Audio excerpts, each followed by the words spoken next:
America के पूर्व राष्ट्रपति पर गोलीबारी की घटना के बाद राष्ट्रपति चुनाव का पूरा सीन ही बदल गया है। अब ऐसी अटकलें लगाई जा रही है कि बाइडेन राष्ट्रपति पद की उम्मीदवारी से पीछे हट सकते हैं। बताया यह जा रहा है कि अमेरिका में नवंबर में होने वाले राष्ट्रपति पद के चुनाव में जो बाइडेन अपनी उम्मीदवारी छोड़ सकते हैं। न्यूज मैक्स की माने तो अमेरिकी राष्ट्रपति जो बाइडेन राष्ट्रपति पद की दौड़ से बाहर हो सकते हैं। पत्रकार मार्क हेल्परिन ने कहा कि राष्ट्रपति जो बाइडेन डेमोक्रेटिक उम्मीदवार के रूप में पद छोड़ने पर सहमत भी हो गए। वो उपराष्ट्रपति कमला हैरिस को अपने उत्तराधिकारी के रूप में समर्थन नहीं देंगे। वो एक कैंडिडेट की ओपन प्रक्रिया का समर्थन करेंगे जिसमें कुछ बाकी उम्मीदवारों के लिए रास्ता खुल सकता है।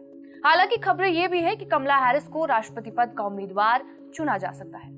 पिछले दिनों हुई प्रेसिडेंशियल डिबेट में डोनाल्ड ट्रंप जो बाइडेन पर भारी दिखते नजर आए थे, जिसके बाद से ही जो बाइडेन के हेल्थ और खराब प्रदर्शन को लेकर सवाल उठने लगे थे। अब राष्ट्रपति पद के लिए चुनावी दौर से जो बाइडेन हटने की घोषणा कर सकते हैं।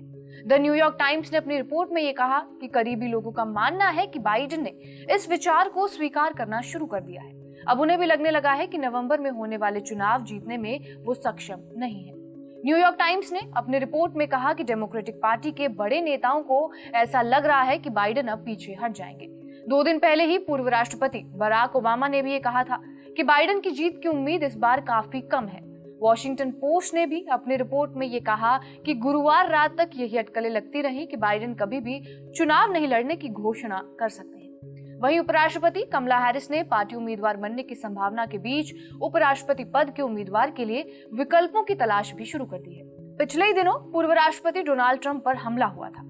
अमेरिका में राजनीतिक एक्सपर्ट का मानना यह है कि इस वजह से अमेरिकी लोगों का वोट सहानुभूति के तौर पर ट्रंप की झोली में गिर सकता है। इसलिए भी बाइडेन के जीतने के चांसेस काफी कम हो गए हैं। हालांकि एक सच्चाई ये भी है कि ट्रंप पहले डिबेट में ही बाइडेन पर बढ़त हासिल कर चुके थे, लेकिन गोलीबारी की घटना ने डोनाल्ड ट्रंप को अमेरिकी राष्ट्रपति चुनाव में बाइडेन के मुकाबले बहुत आगे लाकर खड़ा कर दिया है। इसलिए बाइडेन को भी ये लग रहा है कि नाम वापस लेना ही अच्छा होगा। बहरहाल, आपका इस वीडियो पर क्या कुछ कहना है हमें कमेंट बॉक्स में जरूर बताएं। बाकी देश और दुनिया की तमाम बड़ी खबरों के लिए बने रहिए हमारे साथ TV9 डिजिटल पर।